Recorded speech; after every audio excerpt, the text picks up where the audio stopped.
নমস্কার বন্ধুরা, আজকে সকালের জলখাবারে বানাচ্ছি চানা পনির, তার সঙ্গে লুচি।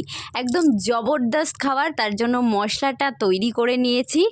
আমি চানাটা জানো তো সবাই বলে ভালো বানাই, তার জন্য একটা স্পেশাল জিনিস, আমি চানাতে সব সময় গরম মশলা দিয়ে চানাটাকে সিদ্ধ করি। তার জন্য সেটার টেস্টটা একটা অসম্ভব হয়। তোমরাও এইভাবে বানিয়ে দেখবে। প্রথমে তেলটা আমি গরম করে নিয়েছি, তার মধ্যে জিরে তেজপাতা ফোড়ন দিয়ে তার মধ্যে আলুগুলোকে ভেজে নিয়েছি। তারপরে যেই মশলাটা করে রেখেছিলাম সেটা দিয়ে একটু ভালো করে কষিয়ে নেবে। তারপরে ছোটো ছোটো পনিরের টুকরো এর উপরে দিয়ে দেবে। দেখো কালারটা কি দারুণ এসছে। তার উপর একটু চিনি ছড়িয়ে দিয়েছি। আমি নিরামিষভাবে করছি, তোমরা চাইলে পেঁয়াজ রসুন মাংসের কিমা দিয়েও করতে পারো।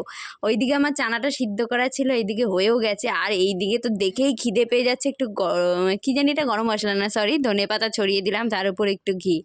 আর এইদিকে ফুলকো ফুলকো লুচিগুলো ভেজে নিচ্ছি। সাইডের আওয়াজগুলো তোমরা ইগনোর করো, পাশের দুটো কি বলবো, দুটো ভালো মানুষ রয়েছে তো এই জন্য। দেখো এই লোভনীয় খাবারটা তৈরি হয়ে গেছে।